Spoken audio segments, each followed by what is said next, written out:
जय श्री राम दोस्तों, स्वागत है आपका शिव पुराण विद्वेश्वर संहिता 18वें अध्याय में बंधन और मोक्ष का विवेचन। शिव के भस्म धारण का रहस्य। ऋषि बोले, सर्वज्ञों में श्रेष्ठ सूत जी, बंधन और मोक्ष क्या है? कृपया हम पर कृपा कर हमें बताएं। सूत जी ने कहा, महर्षियों, मैं बंधन और मोक्ष के स्वरूप व उपाय का वर्णन तुम्हारे लिए कर रहा हूँ।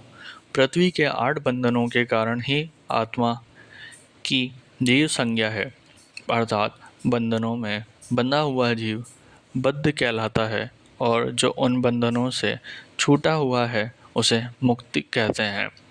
प्रकृति, बुद्धि, त्रिगुणात्मक अहंकार और 5 तंत्र तन्मात्राएं आदि 8 तत्वों के समूह से देह की उत्पत्ति हुई है। देह से कर्म होता है और फिर कर्म से नूतन देह की उत्पत्ति होती है। शरीर को स्थूल, सूक्ष्म और कारण के भेद से जानना चाहिए। स्थूल शरीर व्यापक कराने वाला, सूक्ष्म शरीर इंद्रियां भोग प्रदान करने वाला तथा शरीर और आत्मानंद की अनुभूति कराने वाला होता है। कर्मों के द्वारा ही जीव पाप और पुण्य भोगता है, इन्हीं से सुख दुख की प्राप्ति होती है। अतः कर्म पाश में बंधकर जीव शुभाशुभ कर्मों द्वारा चक्र की भांति घुमाया जाता है। इससे छुटकारा पाने के लिए महाचक्र के कर्ता भगवान शिव की स्तुति और आराधना करनी चाहिए। शिव ही सर्वज्ञ, परिपूर्ण और अनंत शक्तियों को धारण किए है। जो मन, वचन, शरीर और धन से बैरलिंग या भक्त जनों में शिव भावना करके उनकी पूजा करते हैं, उन पर शिव जी की कृपा अवश्य होती है। शिवलिंग में शिव की प्रतिमा ने शिव भक्त जनों में शिव की भावना करके उनकी प्रसन्नता के लिए पूजा करनी चाहिए। पूजन शरीर, मन, वाणी और धन से कर सकते हैं। भगवान शिव पूजा करने वाले पर विशेष कृपा करते हैं और अपने लोक में निवास का सौभाग्य प्रदान करते हैं। जब तन मात्राएं वश में हो जाती है तब जीव जगदम्बा सहित शिव का सामीप्य प्राप्त कर लेता है। भगवान का प्रसाद प्राप्त होने पर बुद्धि वश में हो जाती है। सर्वज्ञता और तृप्ति शिव के ऐश्वर्य हैं, इन्हें पाकर मनुष्य की मुक्ति हो जाती है।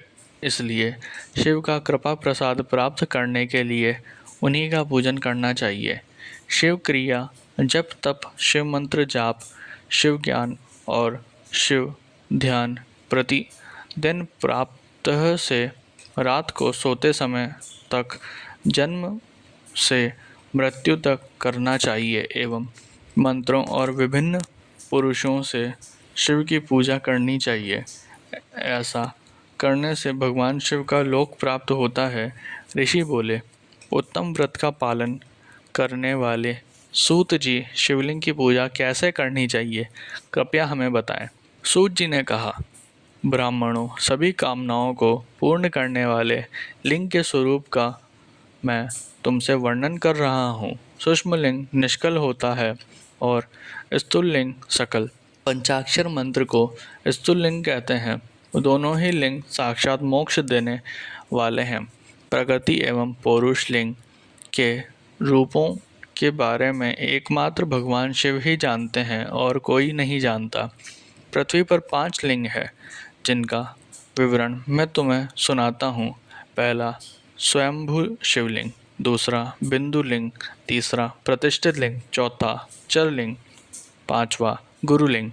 देवर्षियों की तपस्या से संतुष्ट हो उनके समीप प्रकट होने के लिए पृथ्वी के अंतर्गत बीज रूपी में व्याप्त हुए भगवान शिव वृक्षों के अंकुर की भांति भूमि को भेद कर नादलिंग के रूप में व्यक्त हो जाते हैं।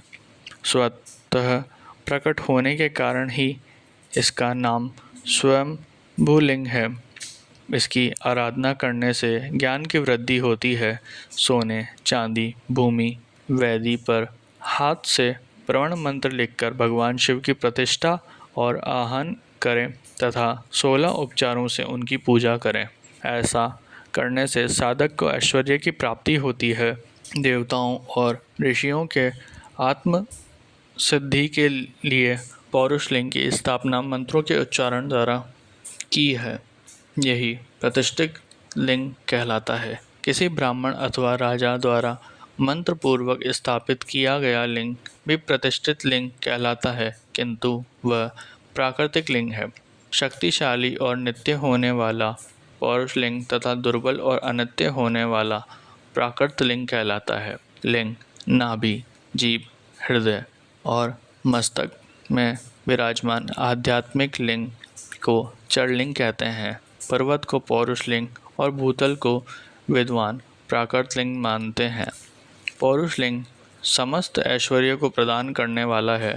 प्राकृत लिंग धन प्रदान करने वाला है। चरलिंग में सबसे प्रथम रसलिंग ब्राह्मणों को अभिष्ट वस्तु प्रदान करने वाला है। स्वर्णलिंग वैश्यों को धन, बाणलिंग क्षत्रियों को राज्य, सुंदरलिंग शूद्रों को महाशुद्धि प्रदान करने वाला है।